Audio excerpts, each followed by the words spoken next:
Buenas tardes, bienvenidas y bienvenidos a esta mesa que está titulada Plantas chamánicas y turismo psicodélico.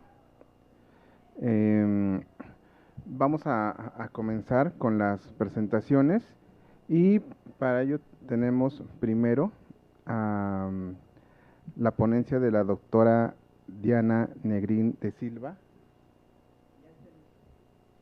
Ah, este, y bueno, Elizabeth, Sí, vamos a comenzar con la primera ponencia, para que presentes a la ponente. buenas tardes. Buenas tardes a los que están presentes en la ENA y buenas tardes a las ponentes que están y a los ponentes que están virtualmente, igual que yo. Bueno, voy a leer la semblanza de Diana Negrín.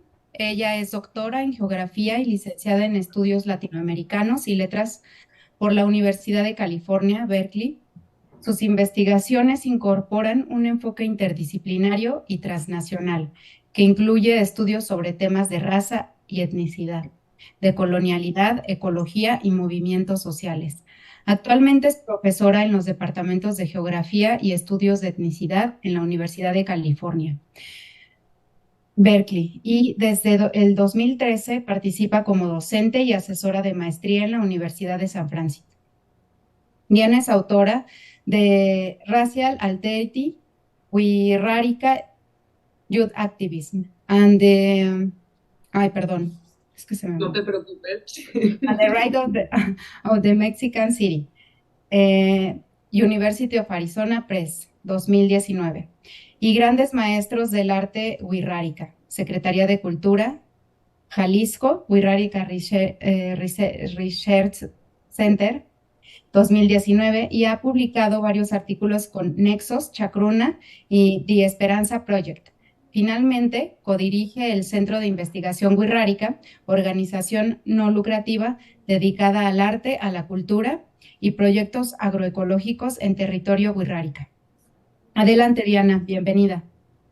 Muchísimas gracias, y pues un saludo a todas, a todos, a todos quienes están presencialmente allá en ENA. Sería realmente un placer estar allá. Siempre me encanta ir a Cuicuilco, ir a ese espacio en donde la academia es activista también. Y pues nomás también para decir que la última vez que me tocó eh, pisar tierra de la ENA fue con el Consejo Regional Wixárika y la Unión Wixárika de Centros Ceremoniales en marzo, cuando se dio la movilización. Y como siempre, pues nos dan una bienvenida importante, ¿no? Y siempre hay un vínculo que se crea con los movimientos populares. Y pues bueno, quisiera agradecer a Jorgelina Reynoso por la invitación y a todo el comité organizador. Y agradecer a pues muchísima gente que ha sido parte del diálogo, de la colaboración y la investigación a lo largo de más de 10 años ahora sobre este tema de la defensa de Wirikuta y en particular lo que cada vez más ha sido para mí un enfoque en los derechos bioculturales, ¿no? De un espacio. Y en este contexto, pues ahorita voy a compartir algunas imágenes. Si no las pueden ver, ahí me avisan. Pero el título de mi ponencia es El renacimiento psicodélico y el extractivismo biocultural, una reflexión multisituada.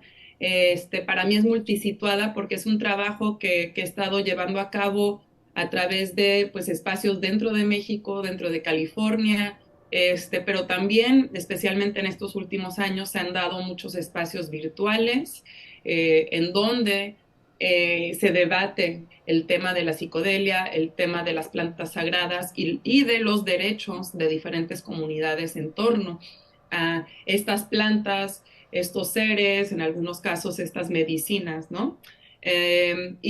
Pues nada más para pues mencionar que me gustaría mucho el diálogo al final de esta ronda de presentaciones. Me interesa mucho saber qué tipos de preguntas hay ahora que llevamos varios años reuniéndonos en diferentes foros para platicar esta temática que creo que es prometedora, pero también nos ha enseñado varios conflictos sociales, económicos y políticos, ¿no?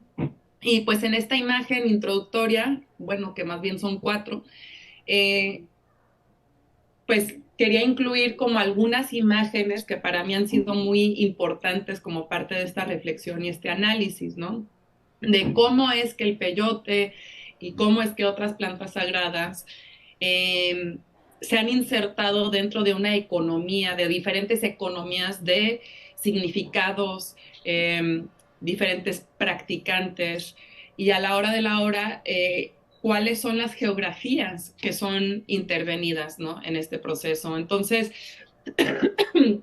perdón, por un lado tenemos lo que es como la representación de la cultura wixárika, siempre dentro del centro, pero no siempre estamos viéndolo a través de voces wixáritari. Entonces vemos hasta cierto punto, ¿no?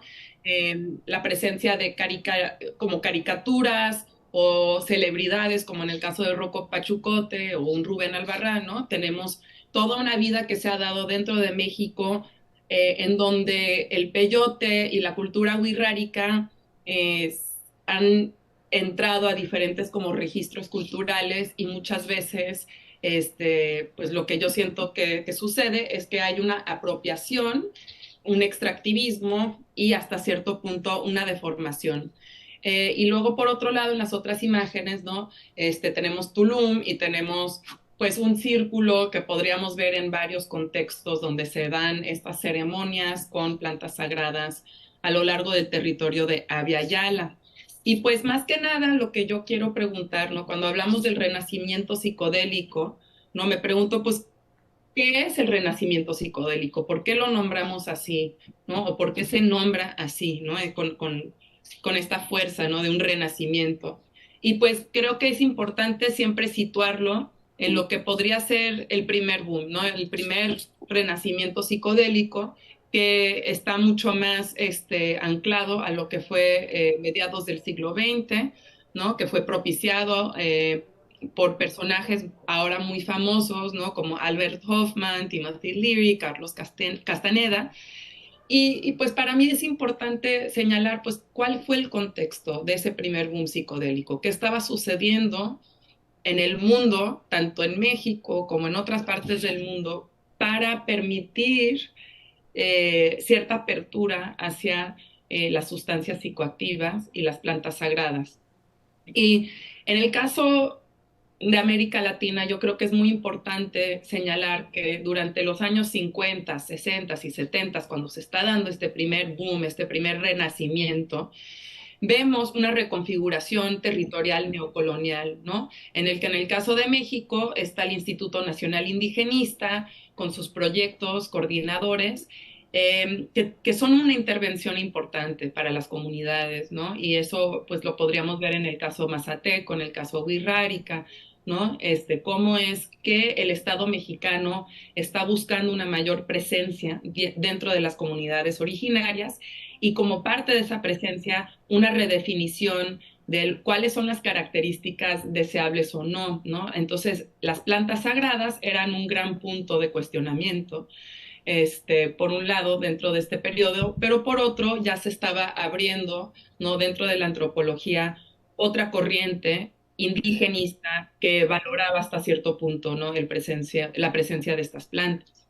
Por otro lado, ¿no? En otras partes de América Latina tenemos un periodo de dictaduras, de violencia política sistemática a lo largo y ancho del continente, y esto también incluye a México, ¿no? Con la guerra sucia. Entonces creo que es importante entender, y a lo largo de estos años de estar investigando el tema, de qué forma recibimos mensajes o entendemos esta cuestión de las plantas sagradas según el momento histórico que estamos viviendo, ¿no? Por otro lado, ¿no? Esta ola que se da en los años 50, 60 y 70, se da dentro de un contexto de consumo global de lo indígena, ¿no? Estéticas hippie que se basan en usos de lo indígena global, como son las tradiciones budistas, hindúes, indígenas de diferentes partes del continente de Abya Yala, ¿no? Y en las décadas posteriores, que van cerrando el siglo XX y abriendo el siglo XXI, vemos otra ola, que es la guerra contra las drogas, la guerra contra los pueblos indígenas continúa, y creo que eso nos ayuda a entender como lo que sería un primer momento que va cerrando y que va cerrando con políticas prohibicionistas muy fuertes, pero también belicistas, ¿no? Y gran parte del problema de violencia que vemos en los territorios de donde provienen estas plantas sagradas, pues es propiciado por esta guerra contra las drogas, ¿no? Que militariza el ambiente político, económico y social. Y podemos ver estos impactos significativos, por ejemplo, en la zona de la Sierra Madre Occidental, ¿no? Con amapola, marihuana y a la vez una campaña por parte del gobierno en contra de las drogas. Por ahí tengo una foto que tomó mi padre, Juan Negrín, en los 80s, de un cuadro Wixárika de estambre que estaban vendiendo en una tienda de Lini en Tepic que decía, di no a las drogas, y tenía en una esquina una hoja de marihuana, en otra esquina la amapola, en otra esquina el peyote, y ya no recuerdo cuál era la otra esquina, pero sí nos da cierto panorama de esta secuencia de políticas, ¿no? Y políticas en torno a la cuestión de las plantas sagradas y cómo esto es intervenido también por la dinámica de la guerra contra la droga. Y pues durante este periodo, pues lo que sí vemos es que las investigaciones sobre las plantas sagradas y las sustancias psicoactivas se vuelven un ámbito clandestino por lo general, con algunas excepciones académicas. Tenemos a un Wade Davis, por ejemplo, que sigue su trabajo. Y yo orgullo que durante este periodo también los pueblos originarios siguieron sus usos relativamente autonómicamente, ¿no? No estamos viendo un grado de turismo o de inserción a las dinámicas políticas por cuestiones de acceso a plantas sagradas como lo que estamos viviendo en este segundo boom o en este segundo renacimiento psicodélico, ¿no? Entonces aquí en la imagen que tengo yo, pues es el famoso Michael Pollan, un escritor aquí en Berkeley, que se volvió famoso escribiendo sobre manzanas, sobre comida, y ha tenido varios hits, ¿no? Con sus publicaciones. Y hace unos años publica un libro sobre las plantas sagradas, y los psicodélicos. Y se vuelve hasta más popular el tema. Michael Pollan se considera un personaje que vuelve un tema controvertido, normativo, de cierta forma, ¿no? Popular. Entonces, esta imagen la tomé de la serie que ahorita está en Netflix, en donde está platicando con una mujer que se autodefine como chamana, curandera, pero que dentro del contexto de los pueblos indígenas de California hay un gran cuestionamiento sobre su persona, y el Instituto Esselden, del cual forma parte, que de cierta forma ha sido como un ejemplo de las apropiaciones de las culturas indígenas y ahora bien también como la popularidad de las plantas sagradas dentro de círculos burgueses del Valle de Silicio, ¿no? De la zona de San José de California. Entonces, pues son contextos muy controvertidos, ¿no?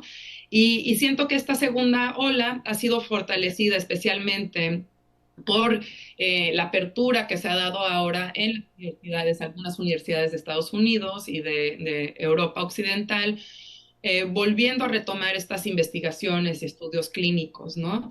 Pero esto también se da dentro de un contexto particular, ¿no? Tenemos una crisis de salud mental, de adicción y de malestares crónicos, enfermedades crónicas. Tenemos una crisis en el sistema de salud occidental y tenemos una nueva generación de inversionistas capitalistas, eh,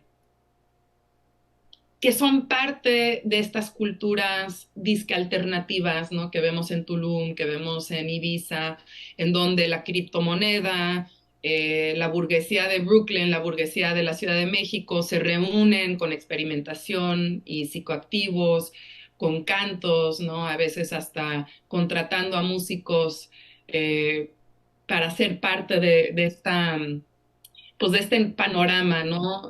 Turístico, pero que también pues acaba siendo parte de lo que ahora estamos viendo como una nueva ola muy importante de inversión capitalista dentro del mundo de las plantas sagradas y de los psicoactivos. También vemos que varios de estos nuevos emprendedores, ¿no?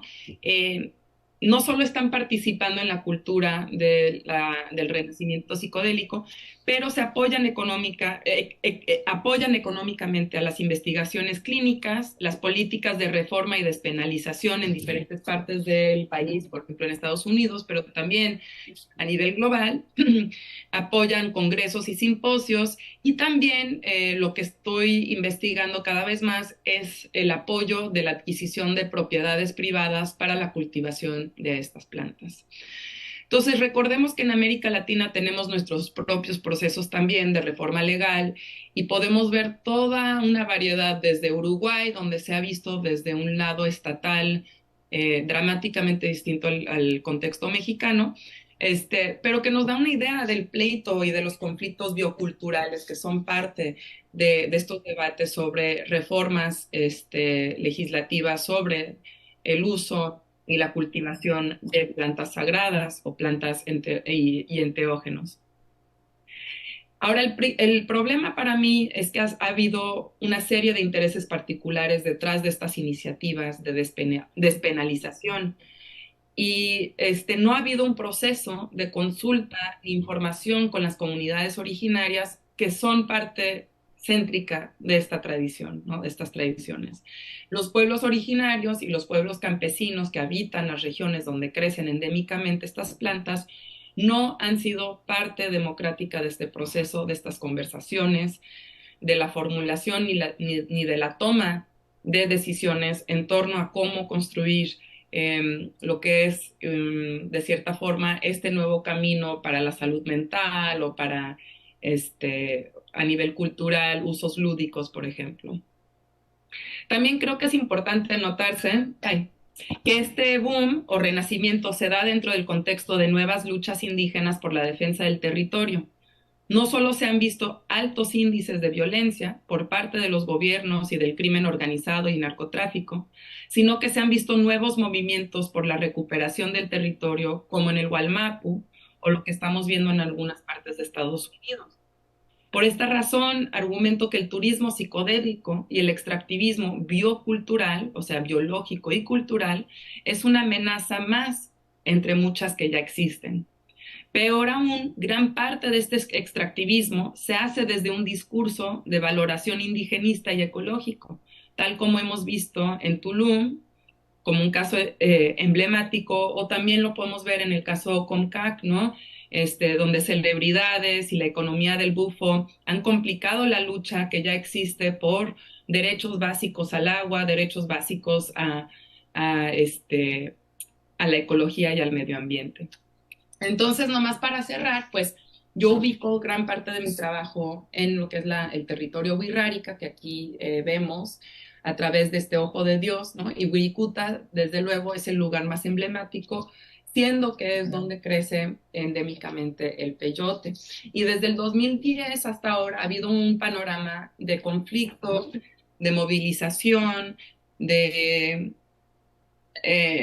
alianzas y desarticulaciones, en donde hemos visto que a pesar del gran interés por las plantas sagradas, el territorio ha sido reconfigurado, ¿no? Estamos viendo cada vez más el crecimiento de la agroindustria, la minería nunca ha parado, tenemos tiraderos de desechos tóxicos y además de ello tenemos los impactos de un turismo que no ha dejado de crecer. Y por más que sea un turismo que todavía podría decirse que es a una escala algo pequeña, a comparación con otras zonas del continente, eh, es parte del debate que se está dando localmente sobre qué va a suceder, ¿no? Con el futuro, ¿no? Entonces, tenemos impactos antropocénicos primarios y secundarios, ¿no? El cambio climático que está arrasando con el agua, con la flora, con la fauna. Aquí en la imagen tenemos granjas avícolas y de huevos, San Juan. Y lo que más me preocupa es que mientras las comunidades campesinas y las autoridades tradicionales Wurrari-Tari han buscado la manera de frenar y defender este territorio, tenemos estos nuevos actores desde el global, desde el norte global, eh, y desde la psicodelia, que están comprando cada vez más tierras, ¿no? Estamos viendo la parcelación y la privatización de muchos de estos terrenos previamente ejidales, ahora a mano de grupos o individuos que buscan propagar el peyote, ¿no? O que lo están haciendo a base de ese argumento. Entonces, por ejemplo, hay un grupo que salió de un grupo cristiano de Utah que se llama el Proyecto de Preservación de Wirikuta, en donde de una forma que todavía ha sido algo ambivalente, dicen que van a comprar tierras y donarlas a la nación wixárika para iniciar proyectos de conservación. También tenemos organizaciones en Estados Unidos que están recaudando fondos, que ya han comprado territorio en Texas con grupos indígenas, pero que también están buscando hacer la misma cosa en el desierto chihuahuense. Lo que muchos han dicho es que esto es simplemente competir con la industria tomatera, que de todas formas se están vendiendo las tierras, entonces es mejor que se destinen al cultivo del peyote. Mas yo me pregunto, ¿y los campesinos y las campesinas qué? ¿Acaso no son ellos también quienes han sido guardianes del peyote y quienes han defendido este territorio? ¿Hasta qué punto podríamos estar viendo estas actividades como un proceso de especulación territorial que se junta con estas otras prácticas que de la misma forma están reconfigurando el territorio y especulando sobre la tierra del altiplano? Este tipo de iniciativas están sucediendo y están queriendo destinarlos también a zonas de la Amazonía, a zonas de los Andes, al occidente de África, donde crece el iboga. Entonces creo que tenemos que estar muy atentos a lo que implica para los derechos de territorio de las comunidades que ahí habitan y hasta qué punto podríamos estar viendo un nuevo proceso de acumulación primitiva, ¿no? Para usar el término Bernat, pero una acumulación primitiva psicodélica New Age, ¿no? En donde las fuerzas del capital están interviniendo en el territorio ahora bajo el argumento de que las plantas sagradas son pues una respuesta a varias crisis de salud mental y que tiene un lado muy positivo por un lado, pero que tiene también lo que estoy viendo cada vez más, un lado engañoso en cuanto a los derechos al territorio y lo que es el extractivismo biocultural de estos territorios. Entonces, pues lo dejo en esto, muchas gracias y pues me gustaría mucho escuchar las preguntas y seguir con la charla después. Muchas gracias, Diana. Y esto es bastante interesante, ¿no? Y sobre todo lo que acabas de plantear al final, que bueno, vamos a seguir con los demás ponentes y mientras vayan formulando sus preguntas, está el chat de la transmisión en vivo por Facebook. Y al final vamos a hacer una ronda de preguntas y respuestas. Yo también tengo por aquí algunos comentarios y unas preguntas, Diana. Muchas gracias. Entonces, continuamos con Mario. Hola Mario, ¿qué tal? Buenas tardes. ¿Me escuchan bien? Sí, te escuchamos bien. Te voy a presentar a Mario. Mario Alonso Martínez Cordero, también conocido como Oneiros, tiene una maestría en Filosofía de la Religión por parte de la UNAM. con un proyecto de tesis en torno a la hermenéutica de sueños y visiones, los vínculos entre lo onírico y lo sagrado en el pensamiento de Carl Gustav Jung. Realizó una formación complementaria en psicología transpersonal y un diplomado en historia y antropología de las religiones en la ENA. Trabaja en la Asociación Multidisciplinaria para la Preservación de las Plantas Sagradas, NIERICA, AC, donde participa en el proyecto de ciencia de frontera de CONACYT, diálogo de saberes en torno a las potencialidades terapéuticas de los hongos que contienen psilocibina, un estudio transdisciplinario a través de la neurociencia, la psicología, la antropología, la historia y el conocimiento tradicional indígena. Es autor del libro Navegar el infinito mar del pensamiento, una introducción a la filosofía, y de Onirocosmos, manual para trabajar y explorar el universo de los sueños. Conduce un círculo de sueños y da consultas de trabajo con sueños, educación onírica, psicoterapia transpersonal e integración de experiencias psicodélicas. Cofundador y coordinador del proyecto NIDO, Carpa de Cuidado Psicodélico. Miembro del Consejo Psiconauta del colectivo Mindsor, plataforma de educación en torno a la psiconáutica y a los estados expandidos de conciencia. Participa en Vía Sinapsis, colectivo encargado de organizar los congresos sobre sustancias psicoactivas, en la UNAM. Adelante, Mario. Gracias, Elizabeth. Un saludo también para Diana, para todos los que nos están viendo en línea. Bueno, voy a compartir mi pantalla. Tengo una presentación,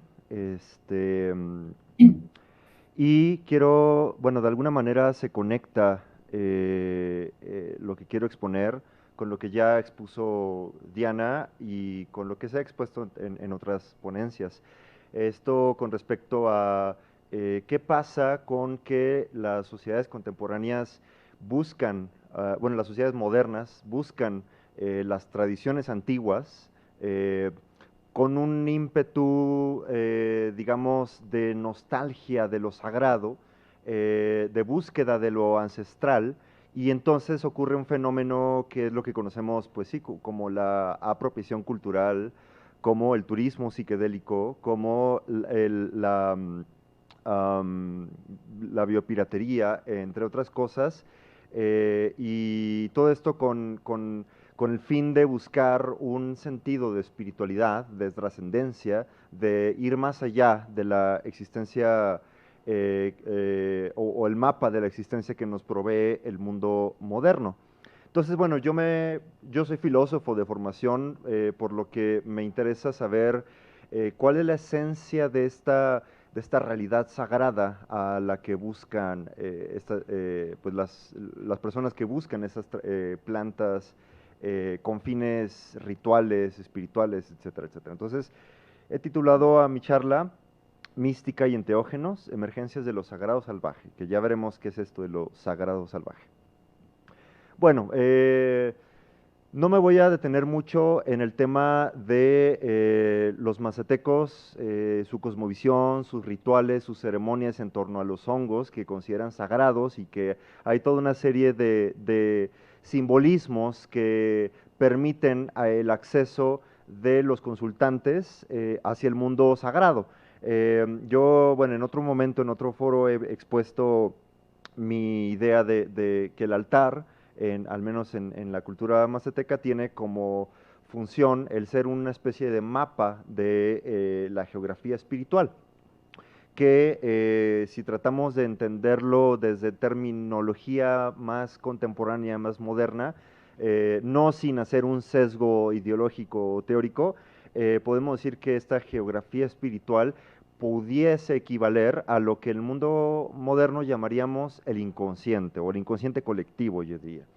Entonces, bueno, la tradición mazateca tiene bastante tiempo confeccionando y perfeccionando las imágenes, simbolismos, rituales, mitos que dan, que dan relieve a esta geografía espiritual, y que se ha establecido como una serie de imágenes, santos, divinidades, estructura del universo espiritual. Bueno, aquí vemos un poco dentro del altar, por ejemplo, se establece un centro que a veces es representado por la cruz, una piedra o la copalera, etcétera, y 4 direcciones, ¿no? O sea, norte, sur, este, poniente, cada uno de estos con sus resonancias simbólicas. Que aluden al tema de que el hombre, el ser humano está en el centro, es un microcosmos, es un reflejo de la totalidad, y por tanto, a través del ritual de los hongos, permite conectarse con la red invisible de otredades, de chicones, de divinidades, de santos, de ancestros, de los muertos, etcétera, etcétera. Por otro lado está en la dimensión vertical, el mapa geográfico, digamos que uno de los símbolos centrales es la idea de la mesa de plata. El altar representa digamos, imagen en pequeño, en microcósmico, de cómo está estructurado el universo. El universo, según la cosmología mazateca, implica que Dios está sentado en una mesa de plata, sobre la cual ahí están todos los posibles, digamos, los entes espirituales. Por debajo de la mesa hay un inframundo, sí, como un inframundo, el mundo de los muertos, y por arriba de la mesa está el supramundo, donde están los santos y las divinidades más cercanas a la conciencia cósmica o divina. Entonces, esta dimensión vertical permite al ser humano, a través del viaje enteogénico, conocer esta otredad oculta que se puede manifestar en las visiones con los muertos o con las divinidades, etcétera, etcétera. Entonces, estas son algunas del mapa de la geografía espiritual que ha establecido la cultura mazateca como parte de su imaginario cultural, y esto, pues, de alguna manera nos llama a nosotros, hombres y mujeres modernos, y porque nosotros no tenemos mapas espirituales, mapas de la geografía espiritual tan definidos, o los que tenemos, como nuestra religión católica, o el Islam, o otras, el judaísmo, etcétera, etcétera, que es la herencia sagrada que nosotros tenemos frente a nosotros, pues ya no nos resuena, ya sus simbolismos parecen que no hacen sentido, no nos dicen mucho acerca de quiénes somos, y entonces ocurre esta búsqueda de lo exótico, de lo distinto, de lo otro, de a ver cómo es tu mapa de lo sagrado, ¿no? Entonces, pasa que Huautla de Jiménez, siendo uno de estos lugares que tienen una conexión profunda con la dimensión sagrada, pues es presa de esta búsqueda constante de encontrar nuevamente lo sagrado, y entonces ocurre lo que ya se ha mencionado, el turismo psiquedélico, la exotización y romantización de lo otro. O sea, pensamos que pues el indígena, el mazateco, etcétera, tienen la verdad, ¿no? Tienen la sabiduría ancestral, tienen el conocimiento eterno, ¿no? Y entonces, pues por eso vamos a buscar. Y eso, a su vez, provoca una serie de fenómenos sociales, como es la mercantilización de lo sagrado. Es decir, el turista, el buscador espiritual, va en busca pues de consumir una experiencia, ¿no? Y entonces, mientras más exótica sea, mientras más emplumado, mientras más con ropa tradicional, folclórica, vista el otro, el chamán, el indígena, el xotashine, etcétera, etcétera, pues más me da, digamos, la idea de que sí estoy consumiendo una experiencia auténtica, ¿no? De verdadero contacto con lo sagrado. Y esto también hace que nos generemos un imaginario de qué es lo sagrado a través de imágenes y simbolismos y rituales que no pertenecen a nuestra cultura, con los que nosotros no fuimos criados, que no resuenan de la misma manera que resuenan para los que nacieron y vivieron y crecieron en esa cultura. Y entonces, pues bueno, hay ahí como un choque de imaginarios, ¿no? Esto que el antropólogo francés Marc Augé llamaría una guerra de sueños. Es decir, hay como el imaginario social que confeccionó la cultura mazateca, cuando nosotros buscamos el acceso a esta realidad sagrada desde su perspectiva, estamos también llevando nuestro propio imaginario, estamos llevando nuestra propia idea de qué es lo sagrado y qué entiendo yo por Dios, o por las divinidades, o por el espíritu, o por el alma, o por el viaje espiritual, etcétera, etcétera. Entonces, en ese choque de paradigmas, en esta guerra de sueños, ocurre una especie de crisol en el que pues emergen nuevos imaginarios, nuevas perspectivas, nuevas hibridaciones que yo no me atrevería a decir si son buenas o malas. Solamente quiero apuntar que aquí hay algo interesante, como cuando dos culturas convergen, de alguna manera se funde horizontes de sentido y se abren nuevos senderos de relación con lo sagrado. Entonces, bueno, ante esto quiero hacer notar que en la experiencia humana, me atreveré a decir, hay un impulso universal, no importa en qué cultura, en qué época y en qué lugar y qué género, y etcétera, te determinen. Todo ser humano tiene una profunda sed de conocimiento, pues de su esencia, de quién soy, hacia dónde voy, qué es el universo, etcétera, etcétera. Y entonces las tradiciones sagradas tienen como propósito justamente responder a esto, ¿no? Entonces hay una nostalgia de lo sagrado, hay una nostalgia de conocer el fundamento último y absoluto de la realidad. Y también hay un impulso rebelde de romper los límites que me contienen en mi historia personal para ir en búsqueda de esto, de esta experiencia sagrada, de alguna manera u otra. Creo que las tradiciones antiguas, muchas de las tradiciones indígenas, tienen rituales y prácticas de trance, de éxtasis, para llevar al ser humano a experimentar los otros niveles de conciencia, y el mundo moderno nos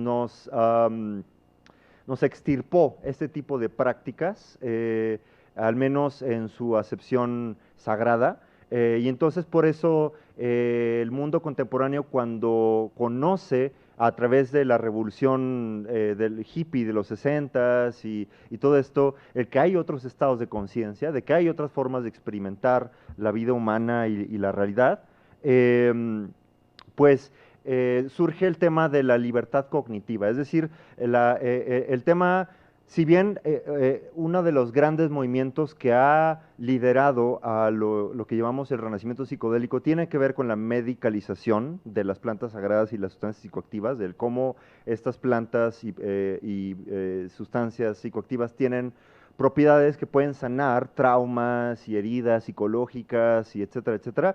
También ha habido, por otro lado, otro movimiento que alude más al tema de la libertad, a que la exploración de la conciencia es un derecho humano, es un derecho al libre desarrollo de la personalidad. Y entonces, desde esta perspectiva, quiero abordar también el tema de la libertad de explorar lo sagrado, lo divino, la espiritualidad, desde pues el mapa que más me haga sentido, desde el mapa que más me guíe hacia el fondo de mi propia interioridad. Ahora bien, me voy a ir muy rápido porque no tengo tanto tiempo, pero he hecho, partiendo de distintas consideraciones, de distintos estudios fenomenológicos acerca de la experiencia psicodélica o enteogénica, he hecho una pequeña división de el tipo de experiencias que uno puede vivir en relación a la espiritualidad. Hay otro tipo de experiencias, hay experiencias estéticas, hay experiencias introspectivas, experiencias terapéuticas, etcétera, pero yo me voy a centrar en las experiencias de índole espiritual. Entonces creo que un primer nivel pudiera ser cuando ciertas sustancias nos pueden, en cierto contexto, con cierta predisposición o un set y un setting bien preparado, pueden llevarnos a entrar en contacto con ciertas intuiciones espirituales acerca de la vida humana, ¿no? De quiénes somos, para qué estamos aquí, surge el amor, el perdón, la noción de estar interconectados con los otros seres, con la naturaleza, etcétera. También hay un segundo nivel de experiencia, bueno, lo voy a poner más gráfico, un segundo nivel que es el de la experiencia visionaria o arquetipal, en la cual aparecen imágenes de dioses, de divinidades, de entidades, de patrones geométricos, fractales, laberintos, mandalas, dioses, ancestros, espíritus, etcétera, etcétera. Entonces, esto que llamaríamos la experiencia visionaria o arquetipal es un segundo nivel, digamos, de profundidad, de acceso hacia la dimensión espiritual. Y por último, también dependiendo mucho del contexto, de la dosis, de la cosmovisión, de la preparación, etcétera, puede ocurrir un último nivel que llamaríamos la experiencia mística, y que es una experiencia que desborda por completo las categorías lógico-racionales que nos establecen como individuos, y por tanto se rompe los límites de nuestra cognición ordinaria, la unidad con la cual nos identificamos, y por tanto en este momento en la experiencia mística nos disolvemos, nos fundimos con la totalidad, entramos en contacto con esto que llamaríamos en nuestras tradiciones occidentales Dios, o en otras tradiciones el uno, la nada, el todo, el Brahman, el gran espíritu, entre otros nombres que refieren a la realidad última y absoluta, la conciencia cósmica, la unidad. Así pues, esto que les digo no es particular de una tradición cultural, no es propia de los mazatecos, ni tampoco de los huicholes, ni de los shipibo, ni de etcétera, etcétera. Es decir, es una articulación comparativa de experiencias que han sido mapeadas, cartografiadas, registradas a lo largo de distintas culturas y en las culturas contemporáneas también. Cuando los individuos modernos experimentan con las sustancias psicoactivas, pueden también llegar a alguno de esos niveles de la experiencia, lo cual nos lleva a pensar que la experiencia mística tiene de fondo una realidad más allá de una perspectiva cultural. Es decir, es una teofanía, es una revelación, es un contacto auténtico con una realidad que trasciende mis determinaciones espaciotemporales, culturales, históricas, sociales. Aquí pongo otra imagen, otra forma de visualizar esto, ¿no? Por un lado, esta experiencia es finalmente a la que aluden todas las tradiciones religiosas, algunas más que otras, algunas se enfocan en otros niveles, pero bueno, la esencia de lo divino, sea como sea que le llamen, parece ser la realidad absoluta, ¿no? Lo último, el fundamento, que puede que le llamen Dios, el uno, la nada, el gran espíritu, el Huancatanca, etcétera, etcétera, pero en todas las tradiciones se habla de que hay una realidad absoluta.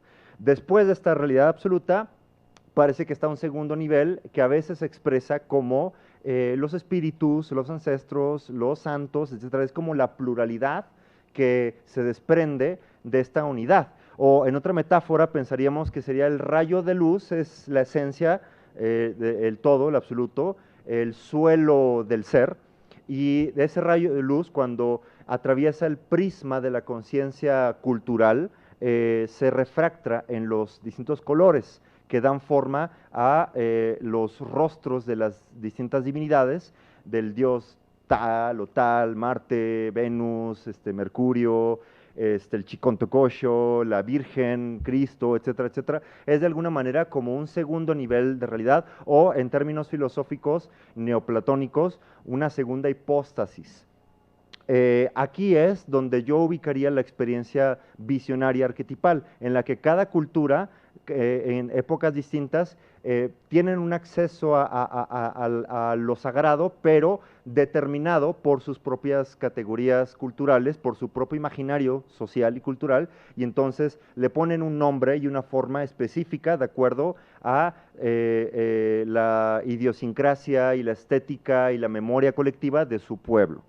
de ahí emergen los símbolos, los arquetipos, que eventualmente llegan a un tercer nivel y que es cuando ya se establecen dogmas y se establecen los ritos y los símbolos que articulan a una comunidad, es decir, se establece ya, digamos, los cánones que dan forma a lo sagrado en una sociedad.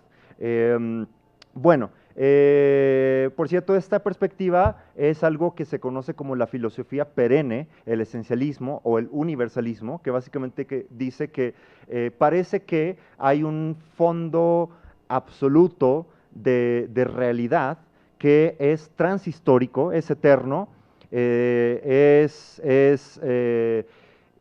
inefable, no tiene una forma definida, pero cada cultura, de acuerdo a su época histórica, a sus conceptos, a sus imaginarios, a sus simbolismos, a sus rituales, le da una forma específica, pero ninguna forma cultural, religiosa, histórica o determinada histórica socialmente alude a la verdad absoluta, solamente es una mano que señala hacia el misterio.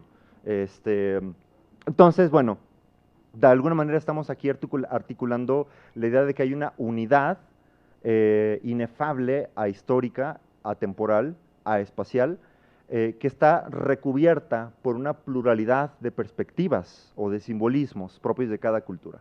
Entonces, bueno, esto nos lleva a pensar que si bien la cultura mazateca tiene ya su propio imaginario cultural al cual nosotros nos acercamos porque no tenemos un imaginario cultural que nos conecte a lo sagrado, que nos haga sentido actualmente, pues bueno, ha habido, bueno, esto nos hace pensar que en el fondo tal vez las tradiciones indígenas o ancestrales pueden ayudarnos a comprender mejor nuestra propia forma de relacionarnos con lo sagrado, sin la necesidad de consumir otras imágenes o acceder a otros imaginarios para encontrar nuestra propia relación con la eternidad. Ahora bien, hay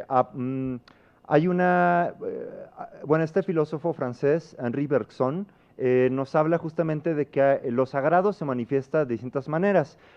Primeramente se manifiesta a través de una experiencia mística. Por ejemplo, todo fundador de una religión, como Abraham, como Gautama Buda, como entre otros, cada uno de ellos tiene una experiencia directa de la divinidad.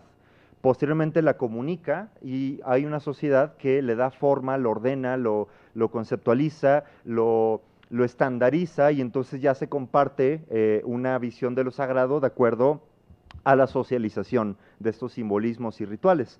Esto, cuando una religión está viva, las imágenes y simbolismos y rituales sí transportan a las personas a la experiencia de lo divino. Pero cuando esas imágenes ya no resuenan con su comunidad, entonces están muertas, entonces ya no, es lo que se podría llamar una sociedad cerrada, en la que se establecen dogmas de fe ciega y que pues la gente sigue estos simbolismos, estos rituales, esas prácticas espirituales sin que realmente los lleve a nada. Se sigue porque sí, ¿no? Se sigue haciendo lo mismo de siempre sin que tenga un sentido último, ¿no? Sin que realmente conecte a la persona con la divinidad.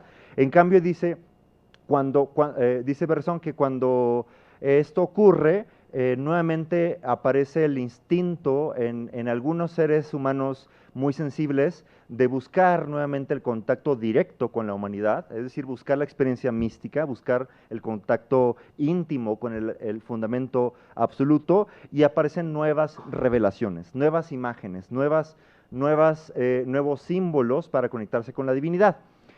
Cuando esto sucede, hay de dos. La religión ya establecida o acepta estas nuevas revelaciones y lo integra, y entonces eso hace que la religión se renueve y siga viva, o lo niega y dice, no, esa es una herejía, esa es otra cosa, y entonces se crean cismas, se separan, a veces se crean nuevas religiones, nuevos movimientos, nuevas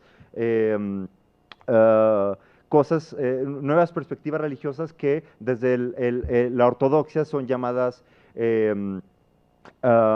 pues sí, o herejías, o cultos, o etcétera, etcétera, ¿no?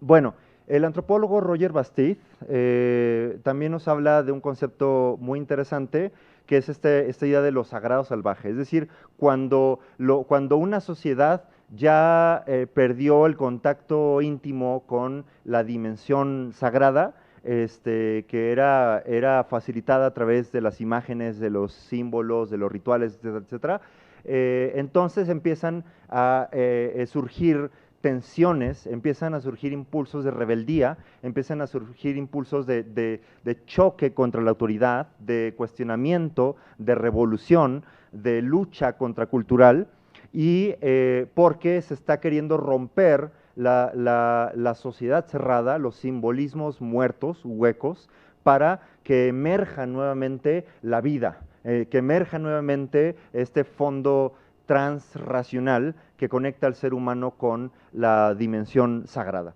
Entonces, bueno, a partir de eso surgen nuevas revelaciones, mutaciones religiosas, reinterpretaciones, reformulaciones, innovaciones, y como les digo, o son aceptadas por la tradición religiosa y las integra en esta misma, o se crean movimientos distintos. Pero ahora, aquí vemos nuevamente digamos, una distinción categórica que, por ejemplo,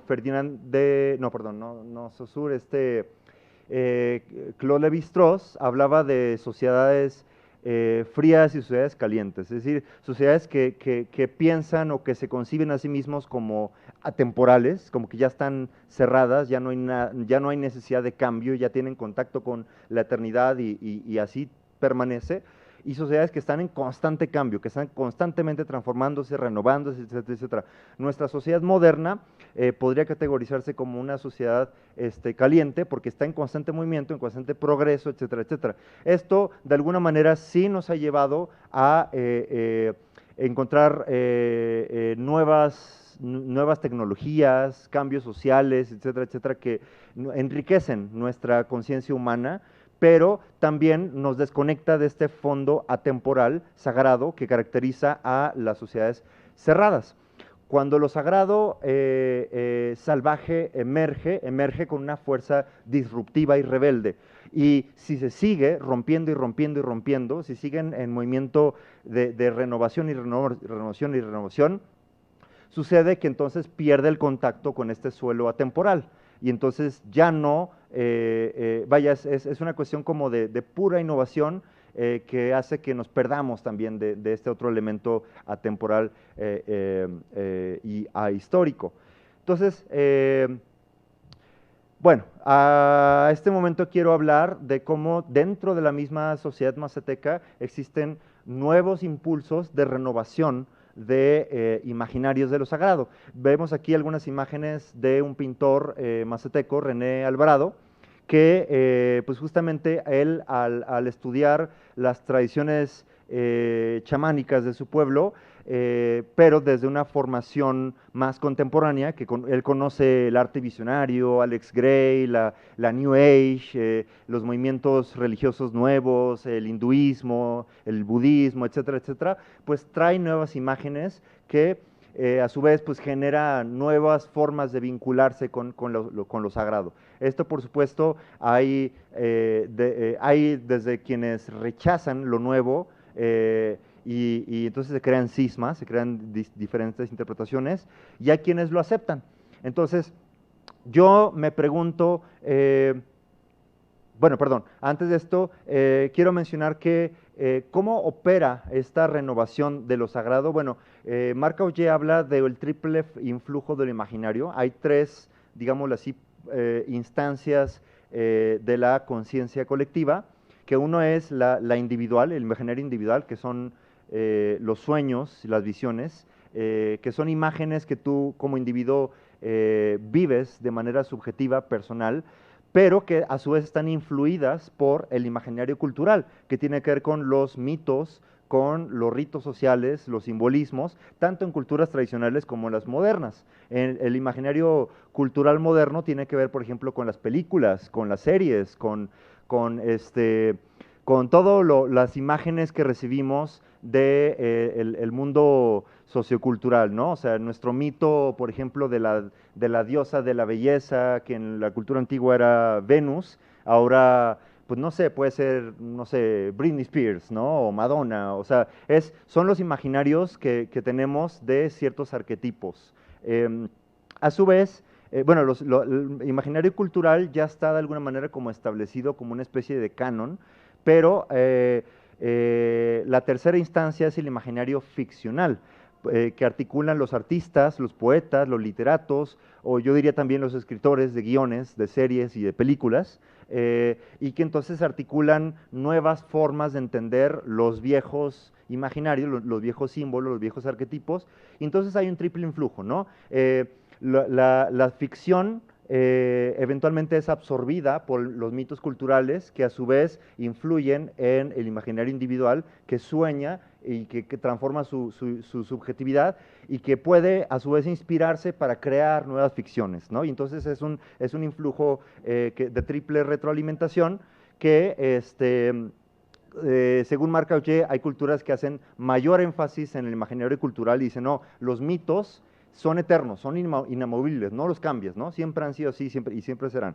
Hay culturas como la moderna que dicen, no, las imágenes están en constante cambio, ¿no? Entonces estamos en un momento de total renovación y ficción, y entonces todo esto afecta a los sueños y las visiones, y sobre todo cuando hacemos uso de las plantas sagradas o las sustancias psicoactivas, esto se ve muy reflejado en el tipo de visiones que tienes, el tipo de sueños que vives, porque está influido por estos imaginarios. Ahora fíjese, vuelvo a poner el tema de qué pasa cuando se cruzan o se funden horizontes imaginarios, como el imaginario cultural mazateco y el imaginario cultural moderno mexicano, por ejemplo, ¿no? Entonces, he ahí que emergen nuevas visiones, reinterpretaciones, transmutaciones del imaginario social.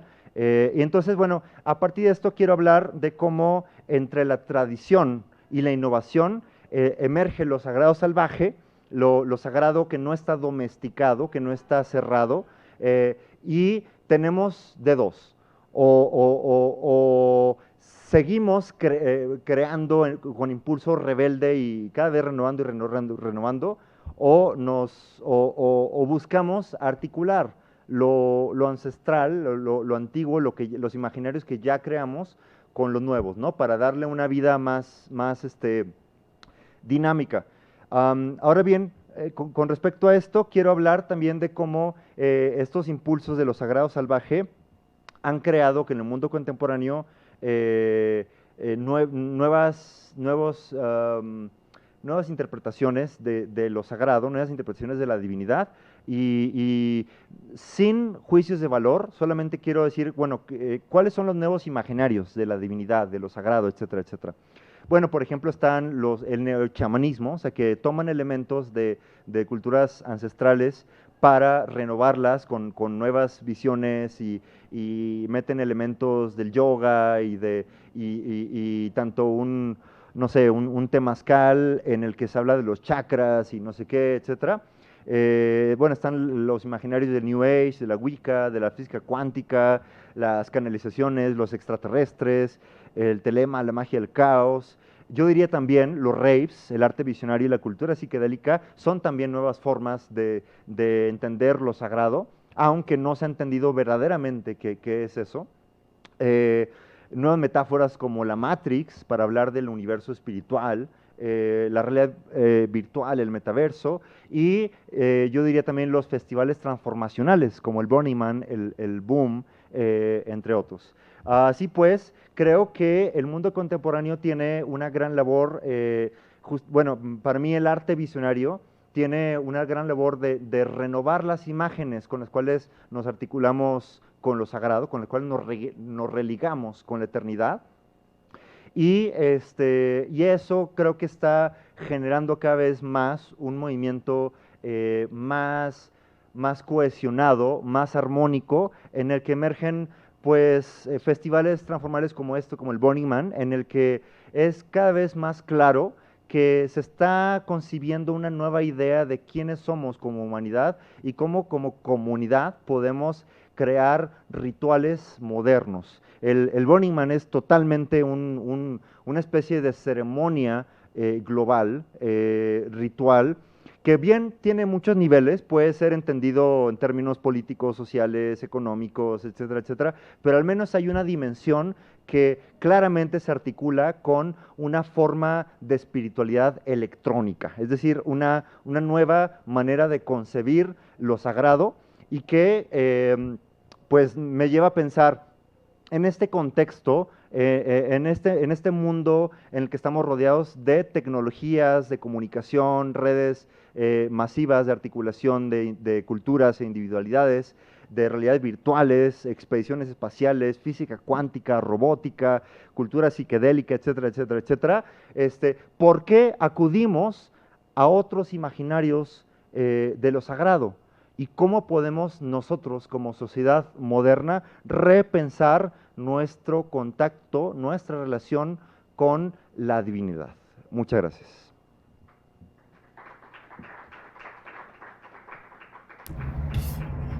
Muchas gracias, Mario. Muy interesante también. Tengo varias preguntas, pero vamos a continuar con nuestra próxima ponente, Natalia. ¿Estás por ahí? Hola, sí. Hola, ¿qué tal? Hola. Buenas tardes. Voy a presentar a Natalia. Ella es doctora en Historia y Etnohistoria por la Escuela Nacional de Antropología e Historia, historiadora y maestra en Sociología por la Universidad Nacional de Colombia. Trabaja actualmente en el Instituto Mexicano de Tecnología del Agua, donde implementa investigaciones y proyectos principalmente en el campo de agua y pueblos indígenas. Su carrera se ha desarrollado en el campo social desde las metodologías de la investigación, acción participativa, especialmente en temas de agroecología, organizaciones sociales en torno al agua y derechos económicos, sociales y culturales en zonas urbano-populares, periurbanas y rurales. Su labor como investigadora y docente inició en la región del Sumapaz.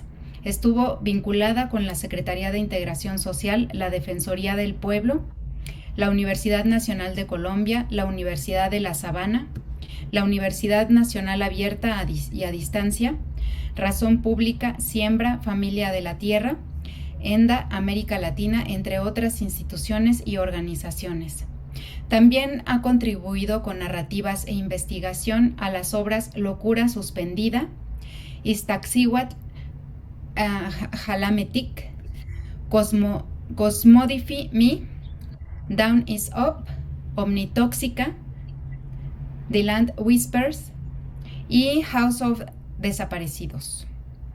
Ha formado parte de la Plataforma Rural Bogotá, de los procesos organizativos de las asambleas del agua en los ríos Teusaca, Tunjuelito y Sumapaz, Bogotá, Colombia, de la Coordinadora Internacional de Guardianes y Guardianas del Agua, Cajamarca, Perú, del colectivo Snajaleltic, Su Casa Común de Nuestro Devenir, Chiapas, México, y de organizaciones para la diversificación de canastas de semillas campesinas, Bogotá, Chiapas, Estado de México.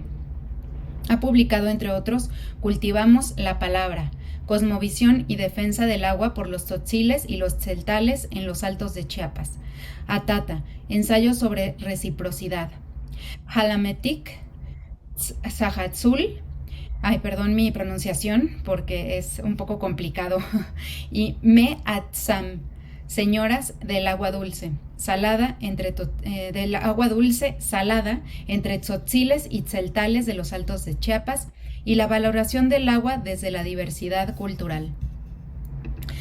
Adelante, Nati.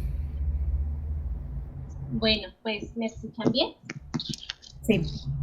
agradecerte, Elizabeth, y también a Gastón por este espacio. Yo pensé en un primer momento que no iba a tener mucha interacción con los otros ponentes de la mesa, pero ahora me doy cuenta que mi tema de investigación, aunque no es el turismo en este caso y tampoco es un enteógeno, sí va a tener un espacio de diálogo, entonces me da gusto.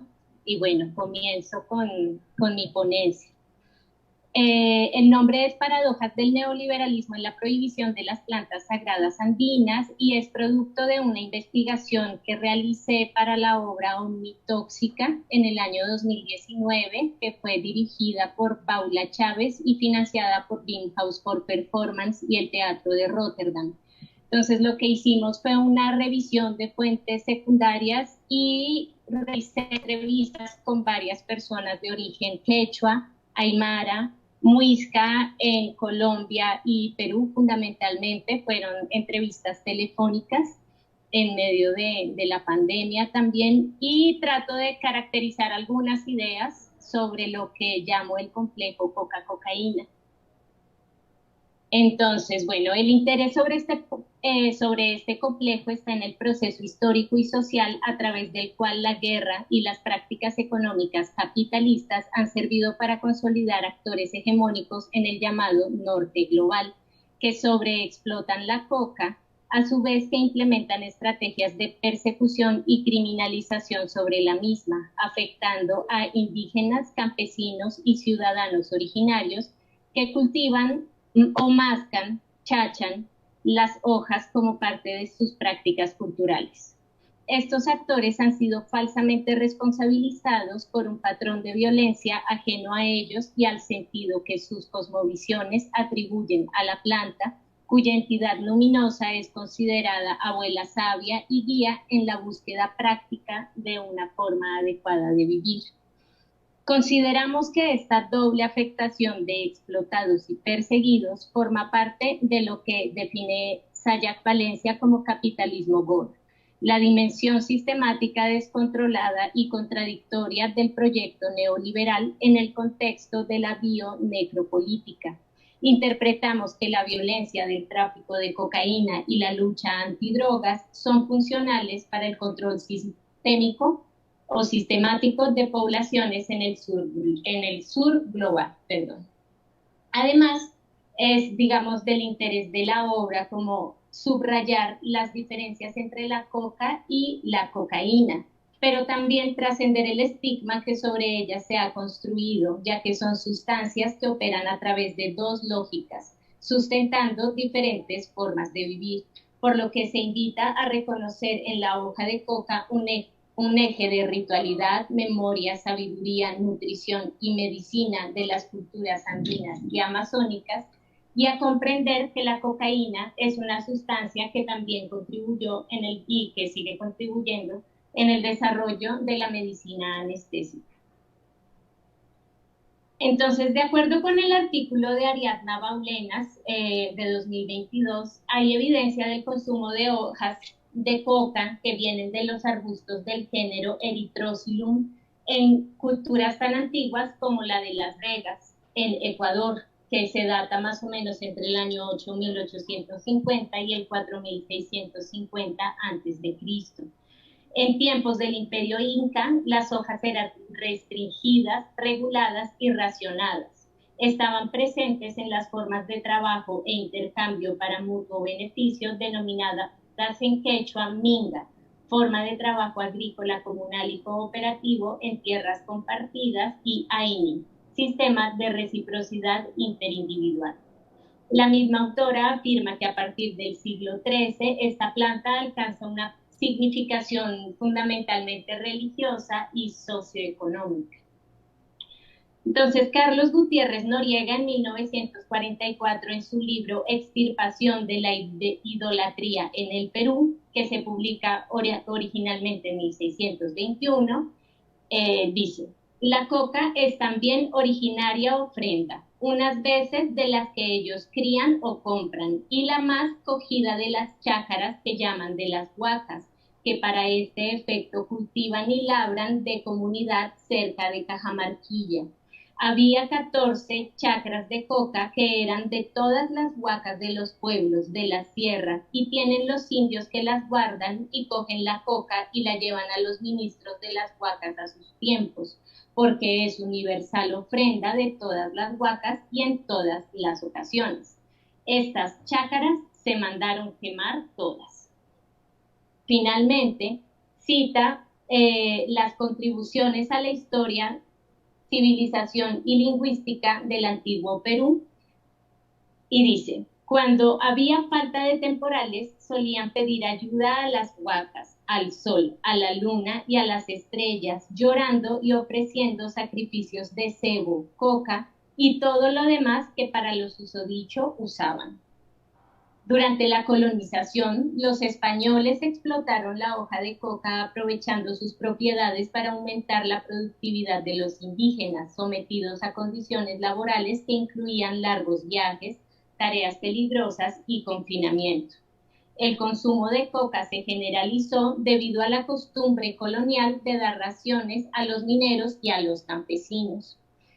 En este contexto, las hojas de coca empiezan a ser relacionadas con estas formas de sobreexplotación del trabajo. Todavía hoy en día persiste como esa herida en la memoria oral, pero contrasta al mismo tiempo como con una contraparte de identificación dignificante andina y amazónica a través de las mismas hojas de coca, sobre la que voy a ahondar un poquito más adelante. Entonces, esta es la fragata Novara, que es la que trajo a México al archiduque Fernando Maximiliano, y es la misma en la que en unos recorridos alrededor del mundo que se realizaron entre 1857 y 1859, se realizó una expedición austriaca con el objetivo de realizar investigación geográfica, etnobotánica, geológica.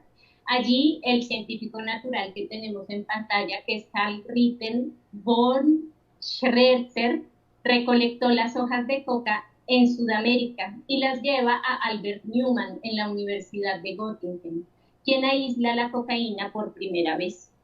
A partir de entonces, varios científicos empezaron a investigar con el alcaloide, y en 1883 Theodor Aschenbrand demostró la capacidad de la cocaína para aumentar la energía de los soldados bávaros con el fin de hacerlos mejores para la guerra. En este contexto surge lo que se conoció como la fábrica de cocaína de los Países Bajos, es NSF por sus siglas en inglés, que implementó o llevó semillas de coca a sus campos en Java y Ceilán, que entonces eran parte de las Indias Orientales holandesas, y empieza a aumentar la ganancia a través de relaciones coloniales en pleno siglo XX. Para 1920, la NSF dominaba el mercado mundial de la cocaína junto con compañías farmacéuticas como Merck, Boehringer, Mannheim, Park Davis & Company y Burroughs Wellcome. Sin embargo, fue la NSF quien suministró este alcaloide a los ejércitos enemigos en la Primera Guerra Mundial. Los militares franceses, británicos, alemanes, canadienses la dieron a sus soldados, y como resultado de esta práctica económica, los Países Bajos, que se declararon neutrales en la confrontación global, terminaron siendo uno de los países más ricos cuando concluye la confrontación global. Y en ese contexto como que estaba decayendo esta forma de producción y distribución legal de la cocaína. Ya para los años 60, entonces es la Convención Única sobre Estupefacientes de 1961, que termina como borrando la diferencia entre la coca y la cocaína y estableciendo las condiciones para la desaparición de esta planta sagrada, sin considerar su importancia histórico-cultural. Entonces, todo este contexto de polarización, de prohibición, de Guerra Fría, va generando una mayor presión sobre los pueblos del sur en América, y se va fortaleciendo el discurso de la lucha contra las drogas. Ahora sabemos que esta lucha contra las drogas desde su origen no pretendía acabar con el tráfico ilegal de cocaína, sino legitimar una violencia contra los marginados por criterios de racialización, empobrecimiento e ideologías contrahegemónicas.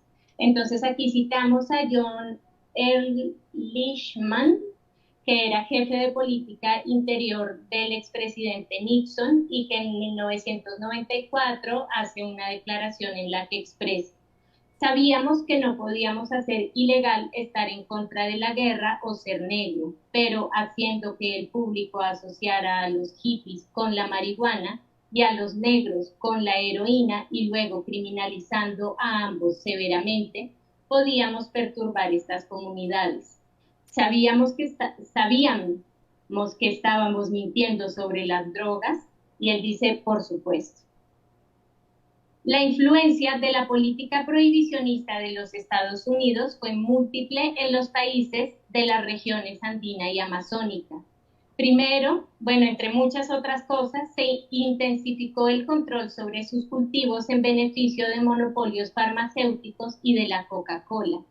En segundo lugar, los indígenas, campesinos y mascadores de coca de las ciudades latinoamericanas padecieron la ambigüedad entre sus prácticas legítimas, que a veces eran legales en sus territorios nacionales, y su criminalización en el derecho internacional, que termina fortaleciendo la discriminación sobre ellos.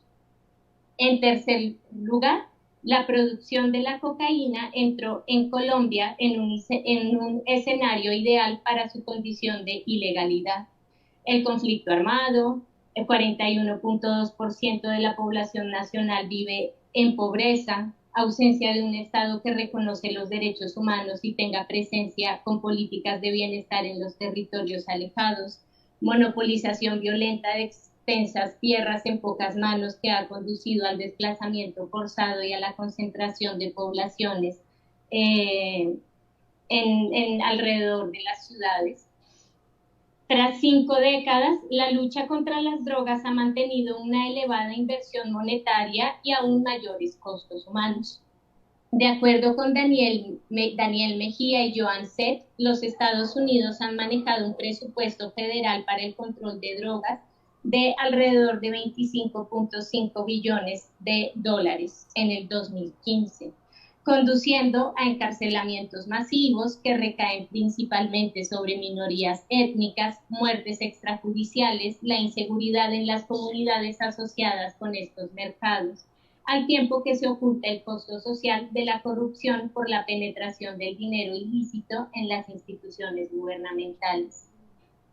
El miedo, como estrategia sistemática, es insertado en los cuerpos, se hace paisaje. Las motosierras descuartizan seres humanos durante el día. Los muertos cuelgan donde otros pueden verlos. La guerra colombiana contra las drogas estuvo rociando glifosato desde aviones y o drones durante varios años, impactando en gran medida la biodiversidad y amenazando la salud, ya que se ha demostrado que el glifosato aumenta el riesgo de cáncer y de abortos espontáneos. También en las etapas de preparación de la cocaína se utilizan sustancias tóxicas como el queroseno, el ácido sulfúrico, el carbonato de sodio, el permanganato de potasio, el éter etílico, acetona, ácido clorhídrico, que complementan esta devastación ambiental. Entonces, el 13 de septiembre de 2007, las Naciones Unidas emite la Declaración sobre los Derechos de los Pueblos Indígenas, que en el artículo 24 enuncia: los pueblos indígenas tienen derecho a la conservación de sus plantas medicinales. Este reconocimiento era necesario al diferenciar el valor cultural de la hoja de coca, pero no logra tener ni el presupuesto ni el impacto suficiente para resignificar la lucha contra las drogas, que continúa siendo un fracaso muy vigente. La ganancia de la cocaína es el aspecto determinante de su omnipresencia en el capitalismo. Las economías del norte aprovechan el efecto multiplicador del valor de las drogas en transacciones internacionales ilegales y su liquidez. El comportamiento financiero estereotipado de las bandas criminales más pequeñas que lo ha estudiado mucho Forero y otros investigadores, que al rato puedo darles la referencia, es que el dinero en efectivo lo llevan a bancos extranjeros, empresas offshore y paraísos fiscales que facilitan el lavado de dinero debido a la laxitud en la indagación sobre su origen y la condición de anonimato que blinda a los poseedores. En ese sentido, Antonio N. Costa, ex jefe de la Oficina de Naciones Unidas contra la Droga y el Delito, dice en el 2009 que en muchos casos el dinero de las drogas es actualmente el único capital de inversión líquido. Al final, a pesar de las multas que recaen sobre las instituciones cuando se demuestra que están incurriendo en actos de corrupción o de lavado de activos, con el 97.4% del dinero generado por el narcotráfico se queda en el norte global y solo el 2.6% vuelve al sur. Entonces esto se complementa con la forma como la industria del entretenimiento se lucra creando la gloria de los narcoejércitos. Al hacerlo, está creando espectadores inactivos, inconmovibles, prejuiciosos, mientras que también se desconectan estratégicamente el involucramiento de los países del norte en esta cadena. Indígenas como los Aymara, que la llaman Coca, los Aruaco, Muisca y Cogi, que la nombran Ayo, los Huitoto, que le dicen Ibina, y los Nasa, que la refieren como Esh, también los Quichua, Quechua, Guaraní, Huigua, Cancuamo, Guaorani, Bisac, Ugua, entre muchos otros, han utilizado diferentes preparaciones de la planta según sus tradiciones prehispánicas. Algunos la mascan estando verde, pueden llegar a mezclarla con cal que en ocasiones obtienen de conchas de mar molida. Otros pueblos, por ejemplo los Huitoto, preparan un polvo de coca conocido como mambe, asando las hojas con ceniza de madera del árbol del yarumo, Cecropia peltata. Las sustancias alcalinas con las que se mezclan ritualmente las hojas cumplen la función de activar sus propiedades estimulantes. Al respecto de lo que es la masticación de la hoja de coca, Diana Puca, que es una hija de quechua, padre quechua y mamá aymara, dice: el chachado como tal es una práctica muy indígena.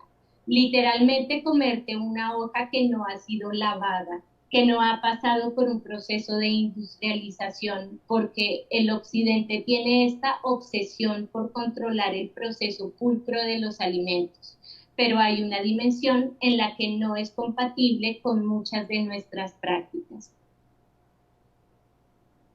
La coca en las comunidades indígenas es la primera ofrenda del día que se entrega a la tierra. Está en todas las etapas de la vida: petición de la mano, matrimonio, bautizos, compadrazgos, faenas, etc. Claudia Cuba, que es quechua, nos comenta: la hoja se utiliza en las ceremonias rituales, ofrendas para los sapos, entidades de las montañas sagradas, la Pachamama, las cochas o lagunas y muchos lugares sagrados, porque la coca tiene la cualidad de grabar las evocaciones en una oración o petición hacia lo superior. Cada vez que uno chacha la coca, antes de hacerlo mediante el aliento, se invita a los dioses tutelares para que se sirvan y compartan entre ellos. Y estas tradiciones también se presentan en expresiones sincréticas con las festividades del Santoral Católico. Esta palabra antigua de dientes verdes, que lleva a la práctica transformadora colectiva con conciencia del origen, se concreta también en las luchas indígenas en defensa del territorio. Diana Puca Tica comenta que la coca para las luchas es necesaria, para las reuniones, para el consenso y la articulación, porque cuando chachas hoja de coca te unes espiritualmente con los demás. Está la articulación política, pero también la energética. Como todas las energías femeninas viejas, es muy sabia y sabe cuándo nos toca disentir o cuándo nos toca juntarnos un poco más. Compartir la coca refuerza y actualiza la reciprocidad, actuando como una constante a largo plazo en las sociedades indígenas, raizales, campesinas y en pobladores urbanos herederos de estas culturas, que en algunos casos, por la discriminación ya descrita, cuando salen de sus territorios, llegan a trasladar al ámbito privado el uso de su lengua, el chachado de la coca y sus prácticas rituales. Sin embargo, en los últimos años se ha hecho común el mascado de la coca en público como un acto de reconocimiento de la identidad originaria por fuera de la comunidad. Diana entonces nos comenta que cuando le doy más sentido político a mi identidad aymara, me asumo públicamente como indígena, la coca se vuelve más importante. Es una disputa de sentidos, una disputa de salir de la estigmatización que se le tiene. Y ha sido rico porque te hace reconocerte en la práctica de que eres de un mismo pueblo. Y así, para quien no tiene la práctica, también. Invitarlo a comer hoja de coca es tenerle confianza, es compartirle lo mejor de lo que tienes. Las hojas de coca y sus derivados artesanales como galleta, harina, té, refrescos, vinos, cerveza son comercializados en circuitos locales, regionales que dan valor agregado según la procedencia de la planta, su cultivo orgánico o acorde a una tradición. Aunque han sido perseguidos, estas redes subsisten, permaneciendo al margen del mercado ilegal de la cocaína y de la monopolización de la hoja de coca en detrimento de la autonomía de las comunidades. Aquí quiero mostrar la coca sec como una bebida producida en el sur de Colombia, en el Cauca específicamente, que ha tenido un proceso legal bastante complicado más bien de Coca-Cola contra ellos, por la patente sobre la palabra coca. Entonces ha habido, digamos, en términos legales, toda una serie de estrategias para impedir incluso los mínimos espacios de comercialización regional.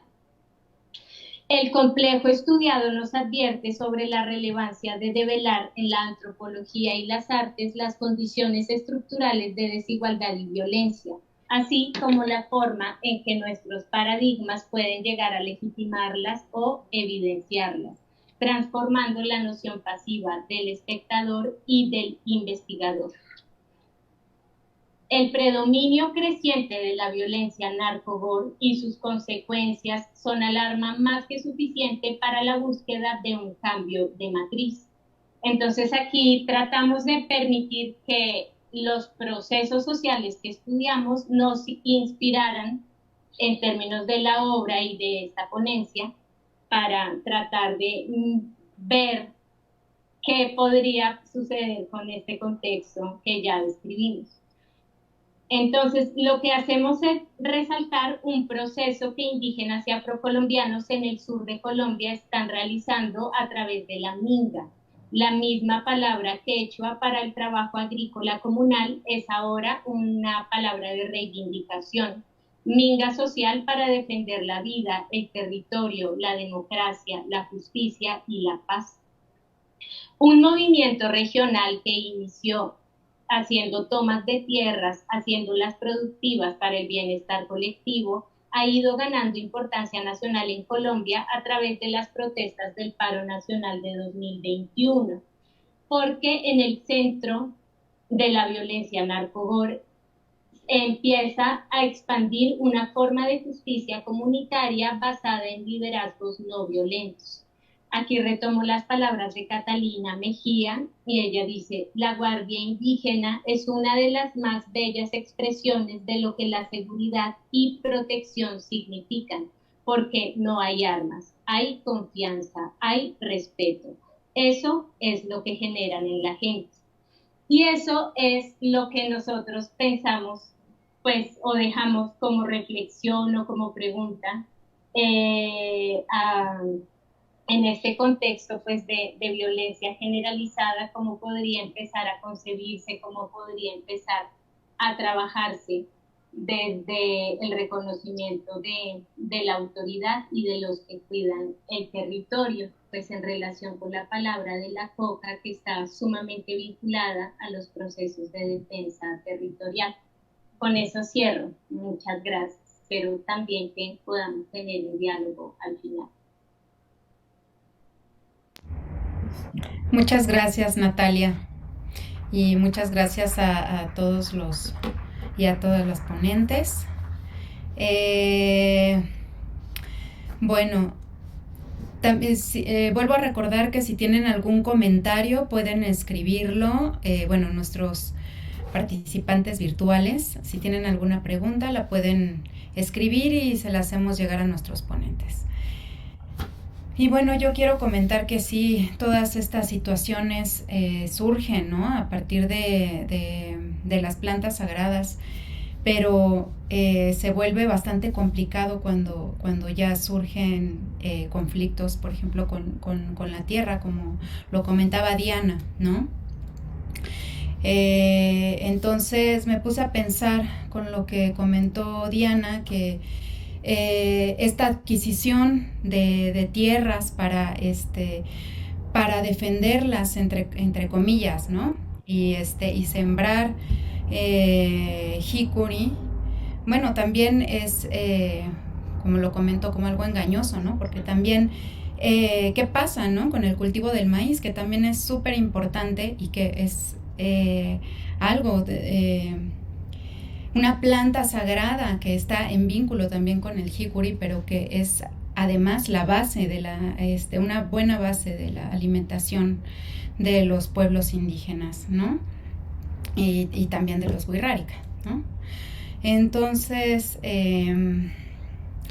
quiero preguntarte, Diana, ¿cuál es este proceso para la adquisición de las tierras? Porque bueno, comentaste que son ejidales, ¿no? O sea, que son tierras ejidales. Entonces, no sé cómo se puede hacer eso una propiedad privada. Sí, bien, lo que es preocupante y es algo que, pues en muchas reuniones que he estado teniendo con compañeras y compañeros quienes están trabajando en la zona y quienes son también habitantes de la zona, lo que están compartiendo es una preocupación creciente sobre estos procesos, porque internamente sí se están vendiendo terrenos que anteriormente habían sido ejidales, ¿verdad? Se está dando un cambio al uso de suelo y lo que yo entiendo es que a nivel local hay pugnas entre las mismas familias rancheras que ahí habitan. Hay algunas familias que ya se han ido a Saltillo o a Monterrey, ¿verdad? Que ya están como más allá que en el altiplano y cuyos parientes quizás están diciendo, mira, mucho se está haciendo como a nivel como de que llega alguien, platica, o sea, ubican gente localmente que están dispuestos, que están interesados en vender y corre la voz. Y lo que estoy viendo es que son como muchas de las mismas personas que están corriendo la voz sobre qué localidades están ofreciendo esta venta. Entonces, por ejemplo, en el altiplano es por la zona de Estación Guadle. Y una de las grandes preguntas que se dio también ahorita con el proceso del plan de justicia es si se eleva Wirikuta a un nivel federal de protección, de zona protegida, entonces ya no se podría ver tan fácilmente ese cambio de uso de suelo, esas ventas en zonas colindantes o que de hecho ya son parte de la zona protegida a nivel estatal.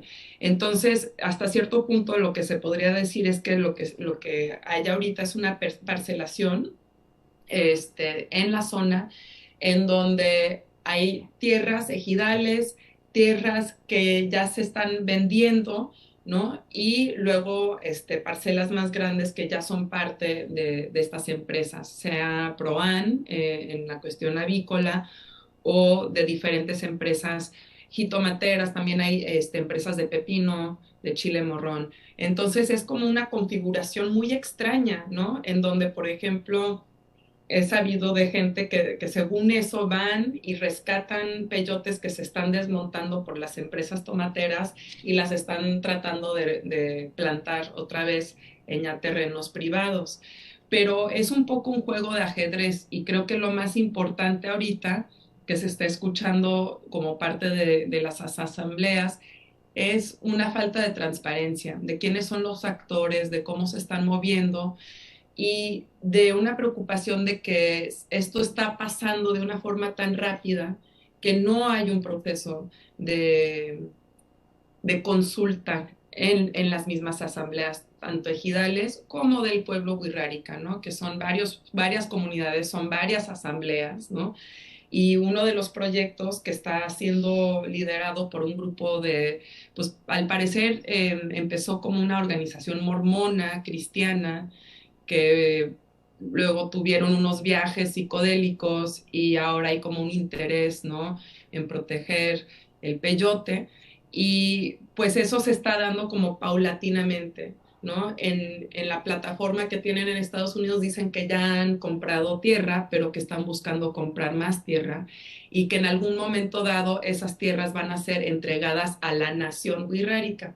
Pero bueno, a nivel legal no se entiende muy bien cómo es que se haría esa entrega. O sea, a mí me parece un tema legal y de propiedad muy complicado. Es una forma muy compleja de, según eso, defender el territorio.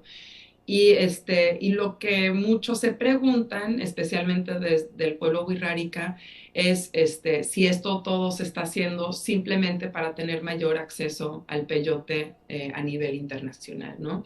Entonces, es un panorama confuso y creo que se impone sobre un panorama de derechos y propiedades ya complejo en México, ¿no? En donde hay esta combinación de territorios ejidales, territorios en proceso de protección y ya terrenos privados, para decirlo así. No sé si eso ayuda a responder a esa pregunta, pero ciertamente es algo que yo creo que tenemos que estar investigando, no solo en el contexto de Wirikuta, pero por ejemplo, hasta qué grado se está haciendo en la zona mazateca, hasta qué grado estamos viendo estas iniciativas disque de conservación, también en la Amazonía y en estas otras regiones, ¿no? Donde están las plantas sagradas. Y si estos acuerdos se están dando a nivel abierto dentro de las asambleas de las comunidades o si hay algún tipo de maniobra o usurpación, que es un poco lo que ya hemos visto, ¿no? Donde de repente hay un chamán que está dentro de una mesa directiva en otro país, pero no se sabe muy bien, ¿no? Qué es lo que están legítimas,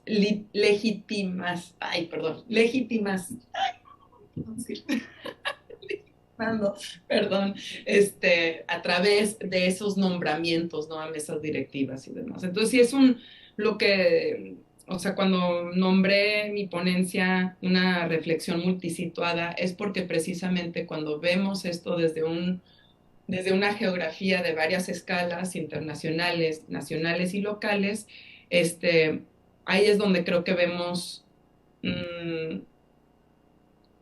una falta de diálogo y de compartir conocimiento y de compartir información de una forma abierta, ¿no? Y ahí es donde me preocupa mucho lo que es la especulación territorial a base del boom psicodélico en las plantas sagradas. Muchas gracias, Diana. Aquí hay una pregunta para Mario. ¿El hecho de que se vuelva turístico no crea una pérdida de identidad o de autenticidad de las prácticas rituales? Yo creo que como todo fenómeno es complejo, ¿no? O sea, por un lado, o sea, sí es muy notorio que el turismo psicodélico ha creado un imaginario bueno, al menos en la cultura mazateca, se piensa, bueno, ok, ¿qué es un auténtico chamán, no? Entonces, con esa imagen va a las personas a Huautla y muchas veces algunos mazatecos para poder ganar más dinero, cumplen esa imagen, ¿no? Se apropian de esa imagen, de ese imaginario cultural y entonces tratan de adaptarse a la idea que tiene el turista de qué es un chamán, ¿no? Entonces, pues esto obviamente rompe con el tema de la autenticidad y yo creo que muy lamentablemente sí sucede esto, ¿no? Que se generan muchas reinterpretaciones ya nada auténticas, o sea, que están más bien en función de la mercantilización de lo sagrado. Este, y pues sí, ¿no? O sea, digamos, para el turista psiquedélico, o sea, lo más auténtico, o sea, ya realmente está más desconectado de la verdadera tradición, ¿no? Y también, bueno, nos vamos un poco más hacia, bueno, ¿qué pasa con el pueblo mazateco? Que también es cierto que no existe como tal una tradición, ¿no? O sea, hay muchas interpretaciones, hay variaciones, etcétera. Entonces, el tema de la autenticidad es complicado porque, digo, para mí particularmente, me ha parecido mucho más auténtico una vivencia renovada de lo sagrado. O sea, por ejemplo, como la obra artística que hace René Alvarado, a mi parecer es una manera muy auténtica de vivir la espiritualidad, aunque no tenga tanto que ver con la visión, digamos, de lo ancestral, ¿no? De lo tradicional, pero hay una vivencia auténtica de esto, ¿no? Entonces, a mi parecer, incluso cuando no se cumple, digamos, lo verdaderamente ancestral y cuando un turista psicodélico trae su propio imaginario y es apropiado por el mismo pueblo, pueden emerger nuevas maneras auténticas de vivir la espiritualidad. Eh, entonces, insisto, hay que matizar, ¿no? O sea, el tema de la autenticidad, o sea, es complicado, depende de qué entiendes por auténtico, y pues bueno, en eso lo dejo. Gracias, Mario. Pues sí. eh, bueno, un comentario a esto antes de pasar a las preguntas que también tiene el público presencial, para que no se me vaya esta idea, es que, bueno, en sí, la renovación de todas las culturas es inevitable, ¿no?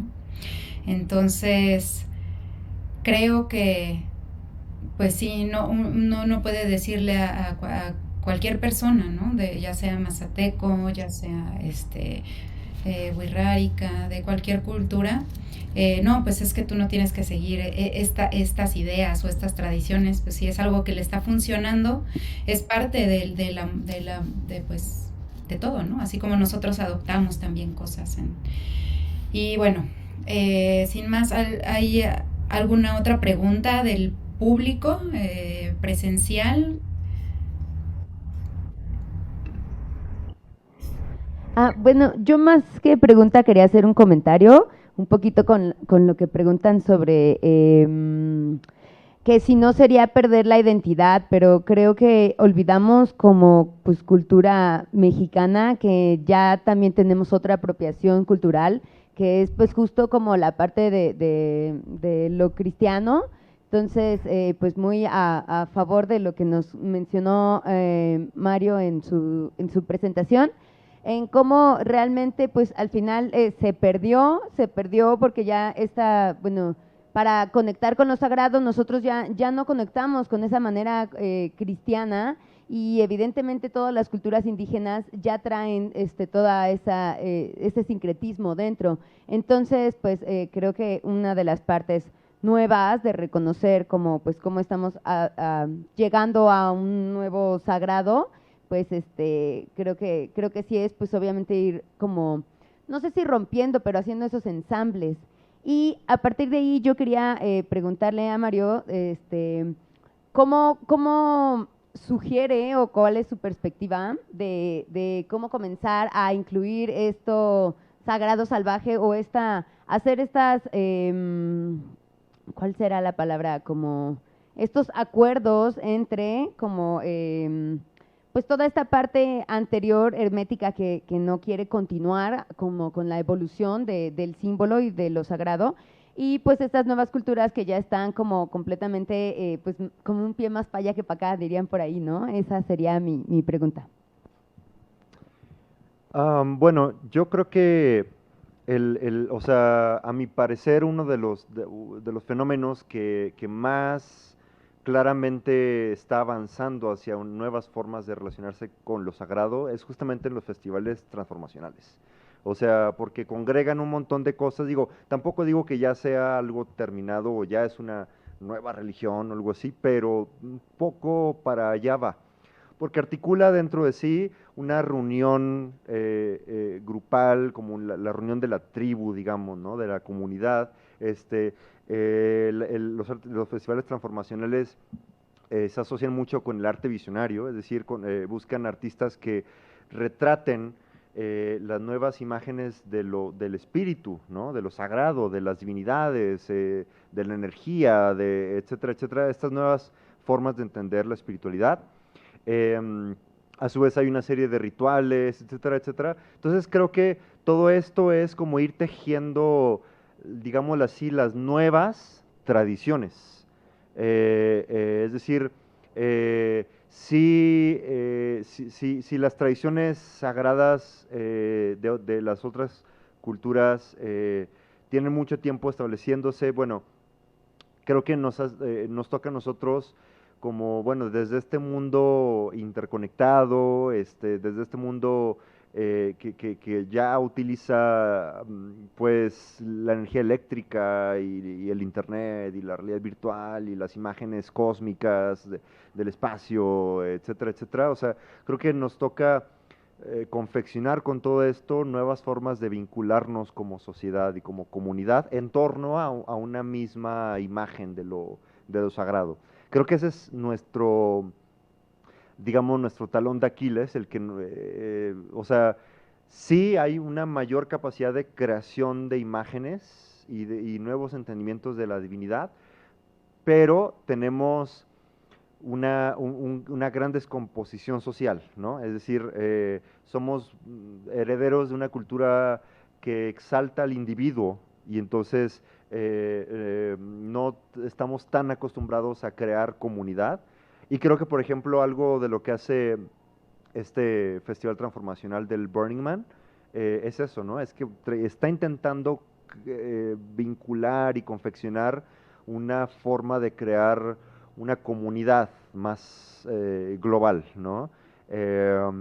Pienso que algo semejante puede notarse en algunos otros festivales como el Ometeotl, que, bueno, es un poco más enfocado a la cultura rave, pero que algo empieza a ser, ¿no? De hecho, el Ometeotl se caracteriza por tratar de vincular lo ancestral con lo contemporáneo, ¿no? Entonces, tanto hay música electrónica y arte visionario, pero también hay temazcal y danza mexica y como distintas prácticas, bueno, vaya, vienen distintas tribus, distintas etnias y cada una de ellas dan sus charlas, traen sus rituales, etcétera, etcétera. Entonces, creo que algo ahí empieza como a gestionarse, aunque creo que no está terminado y creo que pudiésemos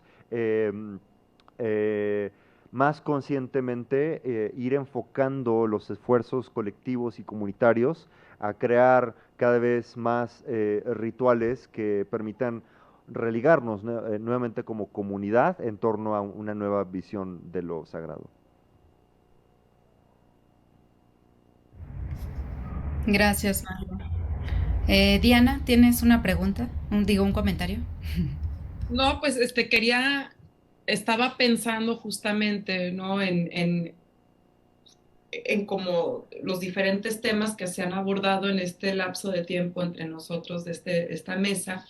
Y algo que pues me llamó la atención fue que también Natalia Chávez abordó el tema de la guerra contra las drogas.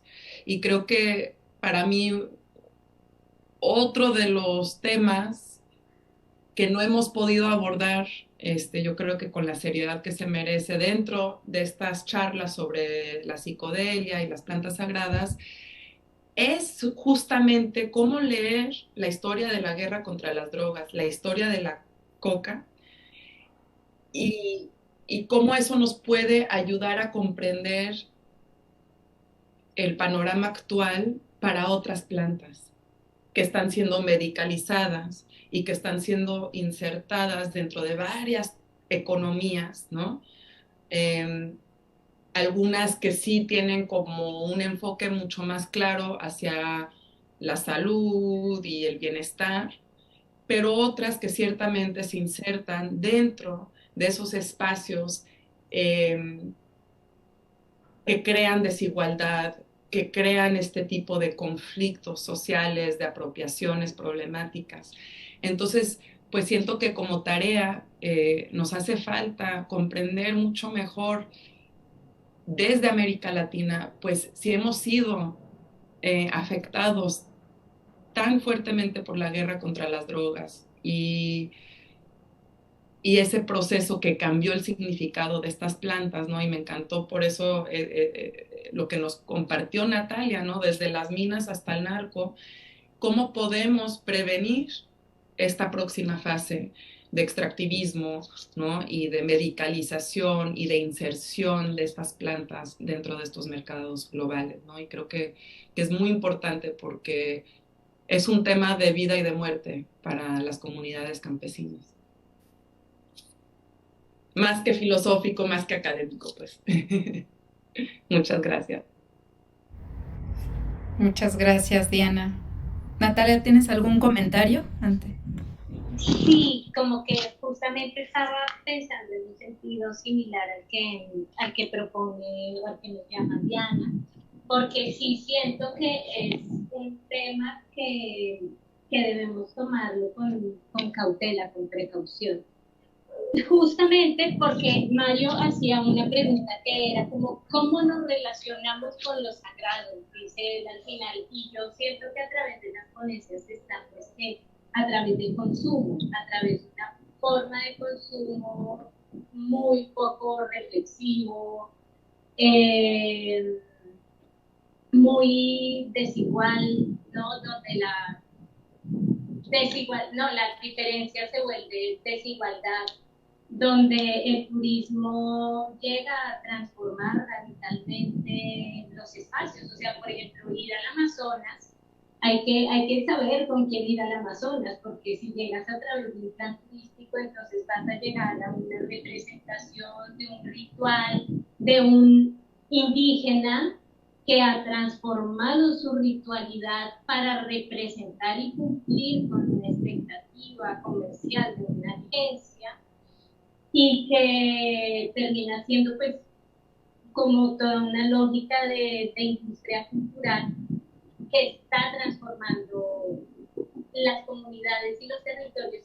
Y yo te escuchaba ahorita, Elizabeth, cuando dices que obviamente siempre la transformación ha sido parte de los grupos étnicos, pero cada vez pienso más que hay formas de transformación que son demasiado masivas, abruptas, como que hacen que se pierda el significado de repente, como por ejemplo cuando Diana mencionó la posibilidad de que Viricuta fuera patrimonio federal para la preservación. Yo digo, ay, qué miedo, o sea, no estoy tan segura de que por ahí vaya la posibilidad de protección por otros antecedentes que han pasado, donde pues la protección termina siendo la vía para la legalización de ciertos proyectos.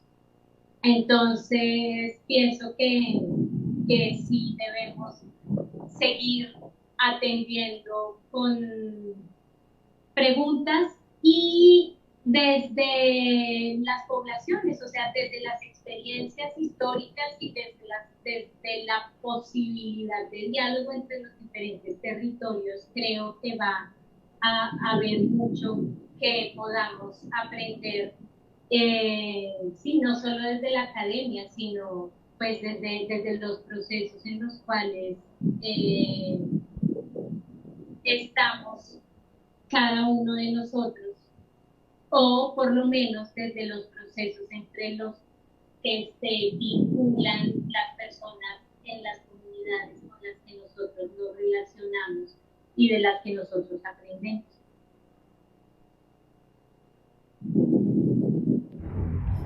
Gracias, Nati. ¿Alguien más del público presencial tiene alguna otra pregunta? Bueno, si nadie más tiene alguna... permítanme, parece que no. Tampoco en las plataformas tenemos más preguntas, entonces, bueno, si alguno de ustedes quiere concluir con algo o decir algunas últimas palabras, bueno, no últimas palabras, perdón, si quieren, ahorita en las conferencias. Adelante. Solo gracias y saludos a todas y todes. Que continúe la charla. Bueno, les agradecemos mucho su presencia, sus comentarios y opiniones tan interesantes que, bueno, da para mucho que platicar, ¿no? Entonces, bueno, el día de mañana continuamos con las mesas y las conferencias. Les agradezco mucho la presencia tanto en la ENA como la virtualidad, y gracias a Gastón y a Manu que anduvieron por allá en la ENA. Un abrazo